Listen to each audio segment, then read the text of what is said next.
Taylor series. We're going to begin. We're going to start with the warm-up. Go ahead and do this. I'm going to pause.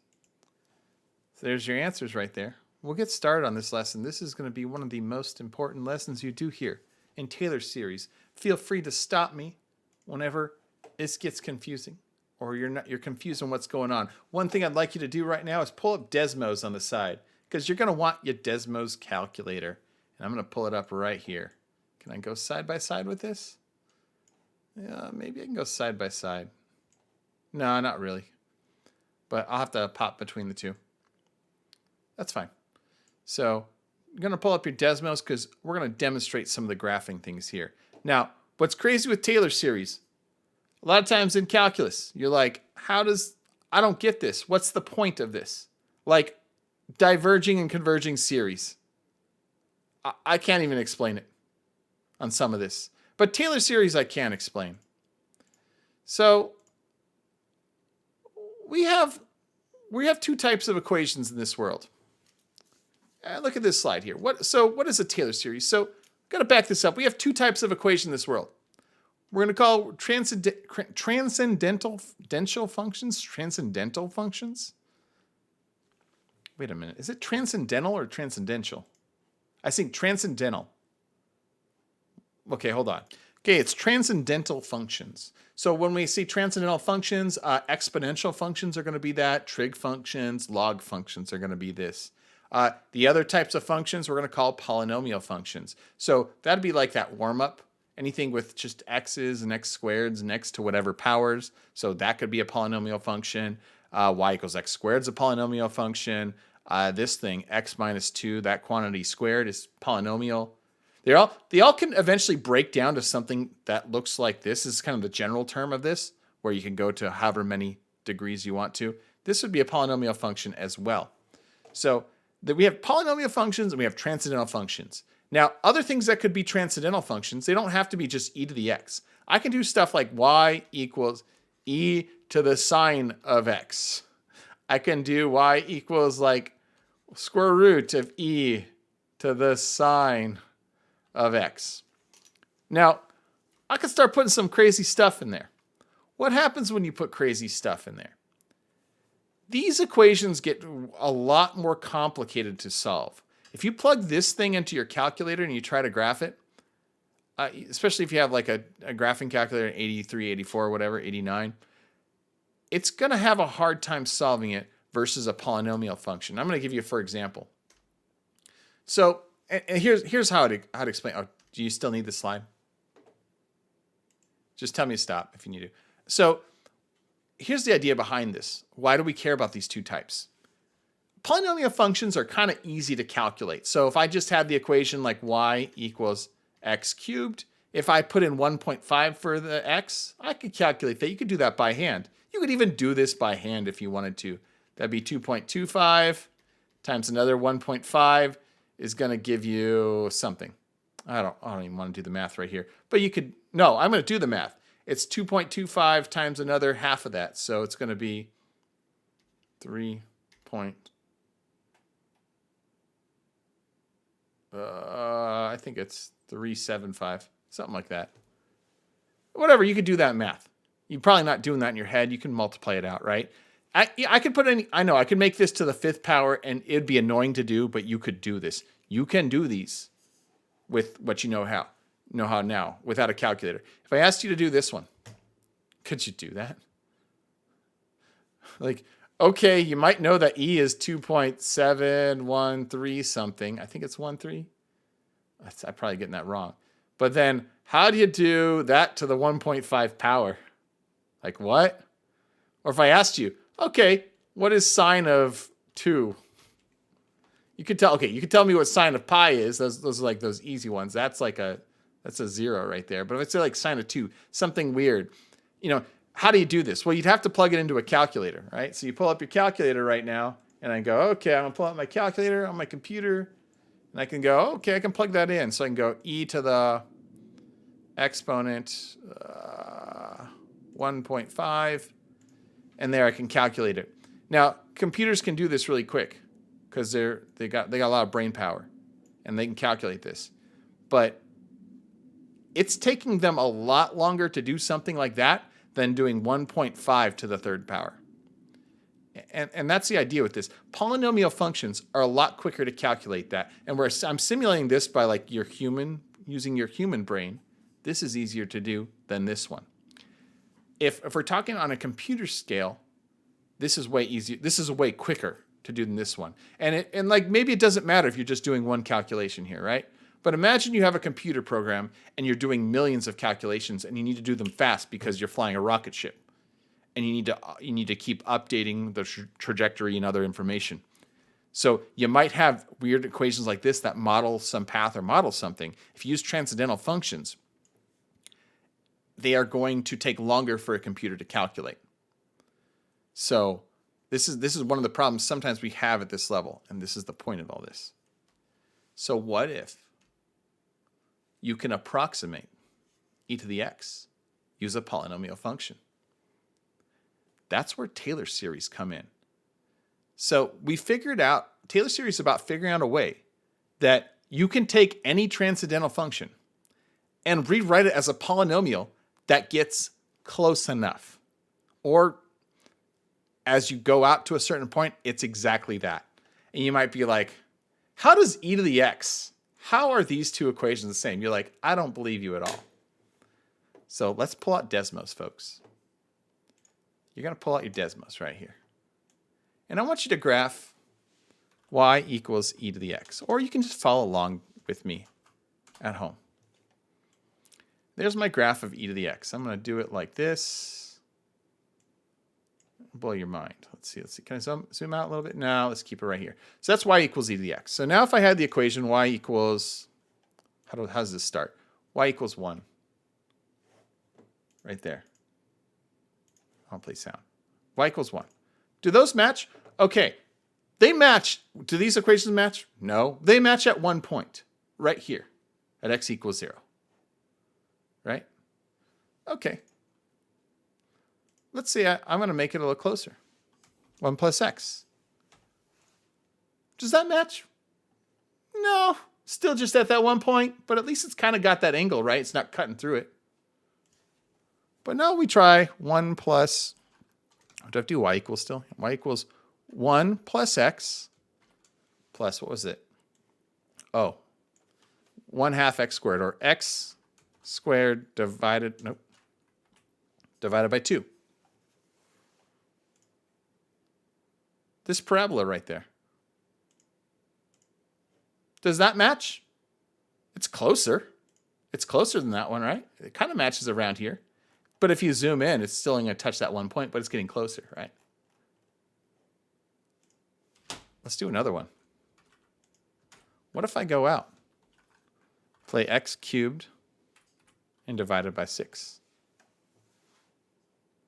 See that? That purple line. That's getting closer.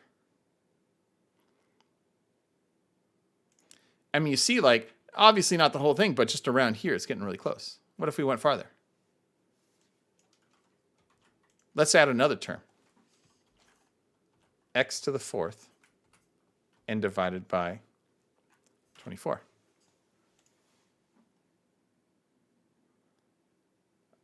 Well, that's getting a little bit closer.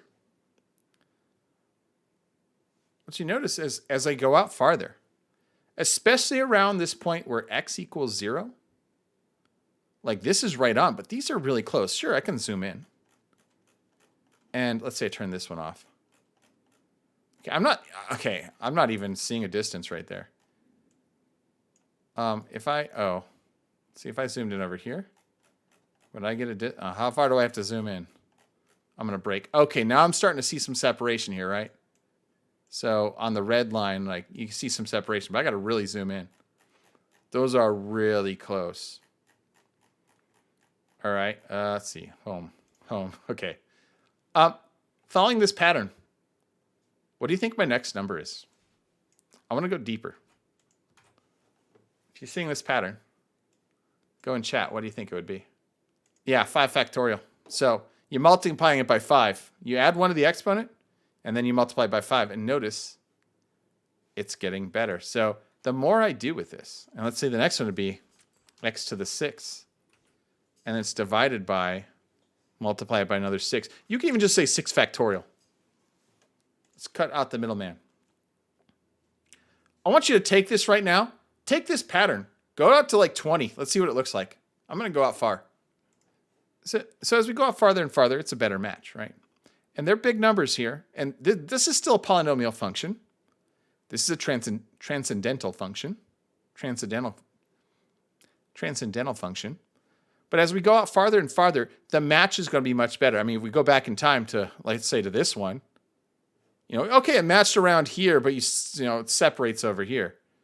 But you see, like, the match is pretty good, and it goes out, I mean, at least on this view, until about -4, it's about splits. This one splits off at, like, -1.5. So as I go farther out, the match gets closer and closer. I mean, the match, the area where it's close enough, it's really close to, it gets farther. So that's the idea with Taylor series. I am going to create polynomials that match this. And if you take this idea, let's say I take this out to x is, x to the 100th power. It would go out a lot longer. What if I went to the idea is if I went to the infinite power, x, I wonder if this works, plus x to the n. Oh, no, it's not going to work. It's n factorial. Oh, you have to add a slider. Okay, that doesn't work. I could do it, but the idea is if you went out to infinity, you would have an equation that is exactly equal to y equals e to the x. If I went out to infinity, they'd be the same function. And the idea is polynomial functions are quicker to calculate with computers because it's all a bunch of multiplying. It's not some weird square roots and like this exponent stuff or the trig, like at the weird, not at like the easy parts, at weird number, like weird decimals you're plugging in. It's easier to calculate, quicker to calculate polynomials than it is to calculate transcendentals. And that's the idea behind Taylor series as the lore, if you want to understand why we're doing this. We're doing this because we want to make these kind of equations.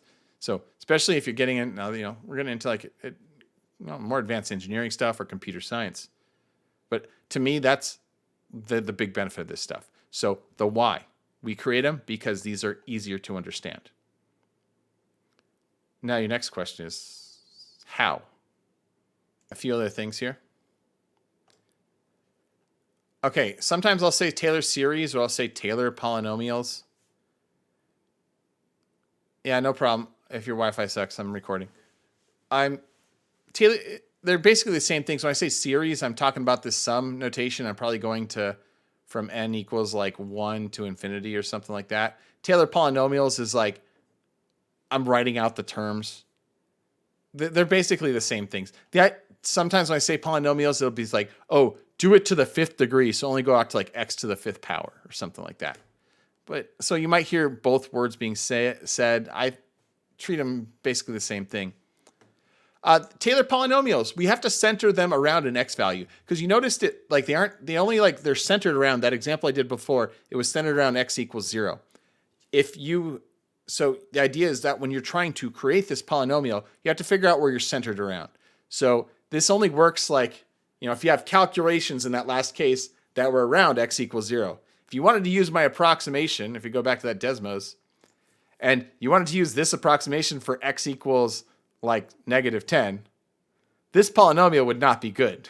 It's not close. But if you wanted to approximate it for like x equals like negative, 0.2 or something, it's like small numbers around this. And sometimes you have to calculate numbers that are in that range, then this is going to be fine. And maybe that's close enough for what you're doing. It's in the margin of error, if we're talking that. So they have to be centered around a value. And we use these because sometimes you don't need to have the exact answer. You need to have something close enough. And so like if you're calculating things, you have an idea of like in the real world margin of error.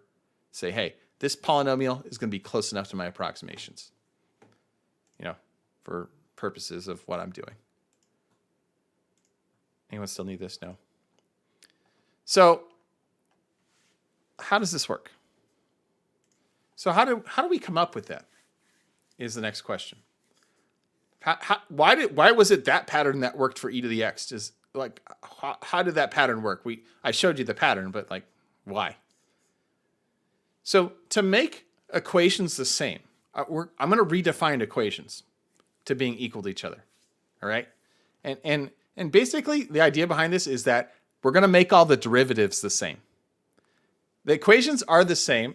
So the equations are the same at a point if all of the derivatives of each equation are the same at that point. And that's the concept behind this. So let's take what we did for that warm-up and break it down. So I have my e to the x. To be the same, you have to make the y values to be the same at x equals 0. So let's say I have these two equations. We have to figure out my a, b, c, and d, and so on, right? We work those out. We have to figure out our a, b, c, and d, and so on. What do those represent? We have to pick values that would make the y values the same for both of these. The y prime's the same, the y double primes, the triple prime, and so on. As long as each of the derivatives are the same, the equations are the same. What does that mean? So let's make the y values the same. I'm going to use this to solve what a is. So remember when we said, all right, if I said x equals 0 for the original equation, I think we went up to d, right? Ignore the dot, dot, dot part. So if x equals 0, y of e to the 0 is going to equal 1. So since this side is equal to y equals 1 and y equals a, I can say a is equal to 1. Let me say that again. We got to set the y values the same. So ignore the plus, ignore that. So I'm going to plug in x equals 0 because that's where I'm going to be centered around. I'm going to plug in 0 for x and 0 for x here. When I plug in 0 for x, I did it in the warm-up, right? These went away. This went to 0, 0, 0, and this was a. So we got y equals a. When I plug in 0 right here, I get y equals e to the 0, which means y equals 1. Since y equals 1 and y equals a has to equal 1. Okay, got that, right? I'm going to move on. Let's solve for b. So y prime has to be the same. All right, so this is my equation. Ignore that part again. If you plug in 0 for x here. Oh wait,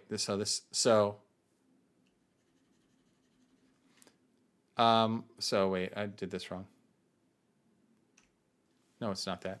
So if you take this equation and you derive y prime, you get b plus, ignore this part, b plus 2cx plus 3dx squared, right? And if you plug in 0, you're going to get y equals b because these two parts are going to go out to 0. Or y prime equals b. Well, in this case over here, if y prime is e to the x, this is very simple. So y prime is equal e to the 0, and y prime equals 1. Since y prime equals b, we can say our b is equal to 1.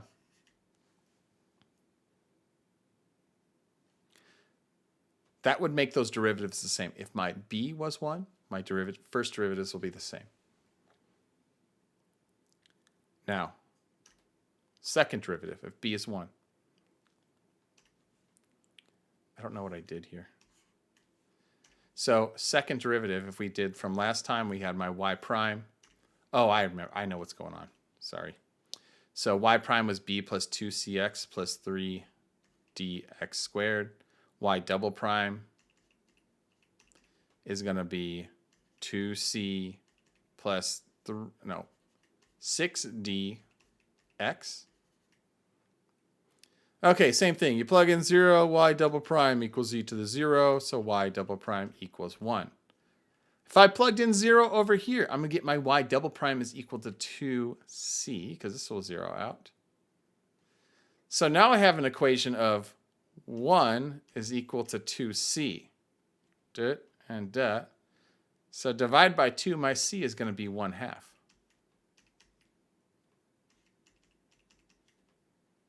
And that's how I got my 1/2 for c. So to make this second derivative the same, we make the c the same, that 1/2. All right.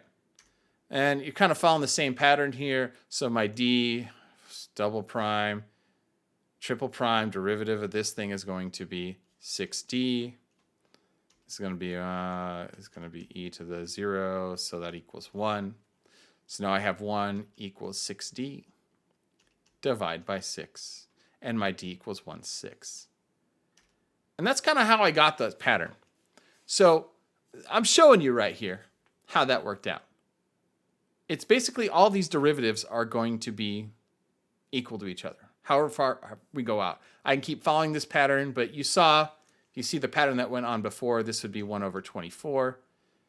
If I went out to e to the x, I'm not going to bother. But that's the idea behind the pattern, is I'm making each of the derivatives the same, going all the way out to, as far as we want to go.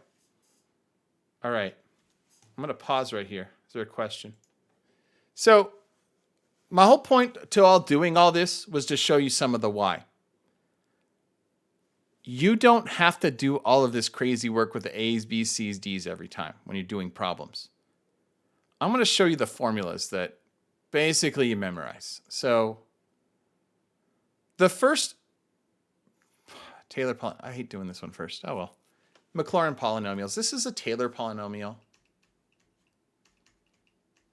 at the center is equal to 0. So we call this the polynomial, the Maclaurin polynomial. It's basically a Taylor when we're centered at 0 is going to be this formula. Write this down. So what you do is write that out. So in doing this problem, we're looking for the 5th degree Maclaurin for e to the x here. I want you to write out. So here's that formula again. We're writing this out to the 5th degree.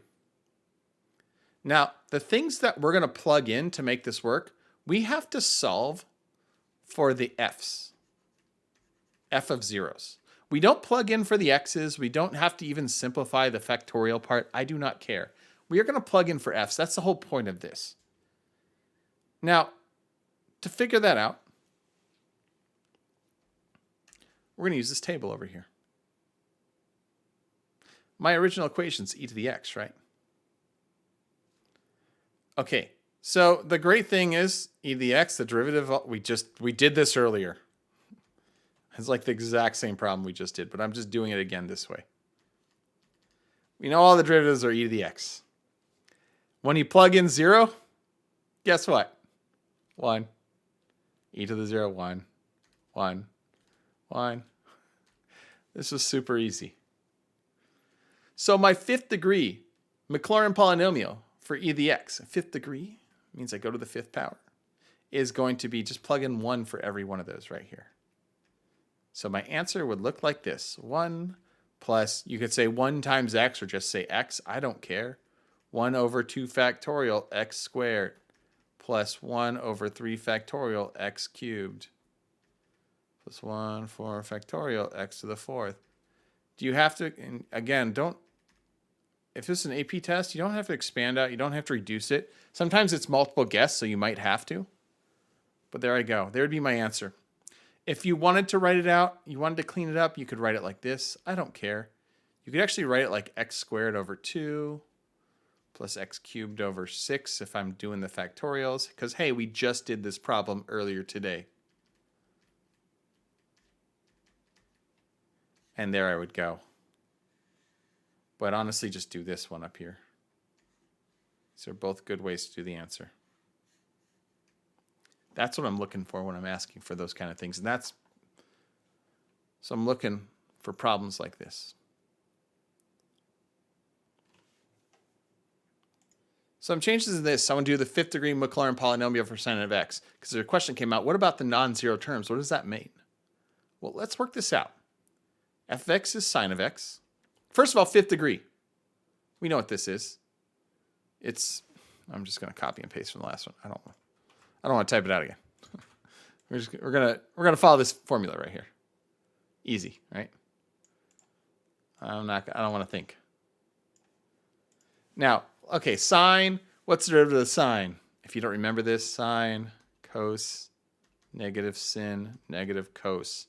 We go around. So sine, cosine of x, negative sine of x, negative cos x, sinx, and cos x. Okay, if you plug in 0, sine of 0, that's the y values. That's going to be 0. We're talking right here on the unit circle. We're talking at this point. Remember, it's cosine comma sine, right? So it's going to be 1 comma 0. I'm just putting this in the video. Hey, so cosine of 0 is going to be 1. Negative sine is going to be negative 0, which is just 0. This is going to be negative 1. This is going to be 0. And this is going to be positive 1. So let's write out the 5th degree. If I did my 5th degree polynomial, I'd get 0 plus 1 times it. Yes, I can. We will slow it down. All right, I'm going to slow down and write. I'm just going to write neater. Attempt to. And fail. This would be negative 1. 0.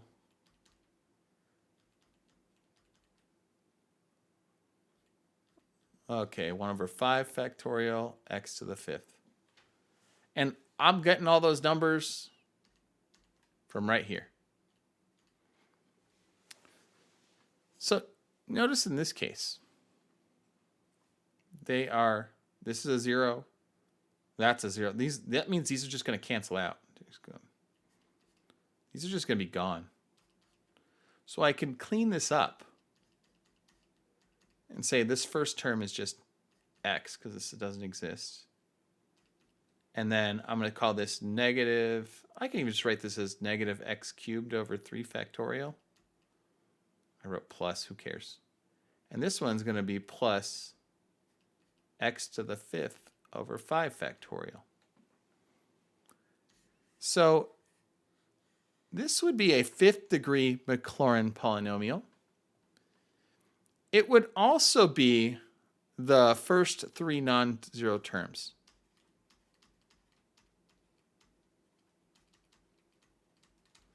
So I would get the same answer. See that difference there? They get you with the non-zero terms. They're trying to trick you. They go, oh, I'm going to say the non-zero terms. So you go, oh, I'm going to x cubed. And then turns out one of those ends up being 0 and you get it wrong because they wordsmithed you. They got you. Trying to be tricky.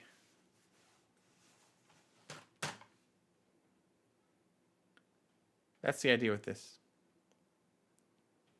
I'm going to do one more thing. Jesus, is taking too long. One more thing. So this is Maclaurin where they're centered at 1, at 0. But if we aren't centered at 0, can we... what if we aren't centered at 0? Your generic term for a Taylor polynomial. If you're not centered at 0, it's this. This is where you're centered at C. Centered at C. Notice it's not f of 0, it's f of c, and then I have x minus c's in here. It looks grosser. So the example I did earlier was centered at 0 just because it makes it very clean. This looks gross. But it's the same idea. Write that down and I'm going to leave it there for your homework too. I don't think I need to do an example. I'm going to hold there. I want to see what you can do with the 4 problems. I bet you can. Write that down. I think one is a Taylor polynomial, but you know what? I want to give you a chance to figure that out. And we'll go over answers next time. What did I do for problems? You could finish this before class is up. Or you can finish it later. Up to you. You don't have to, so for the homework, you don't have to like submit. Oh, probably should stop the video. All right. See ya, video people.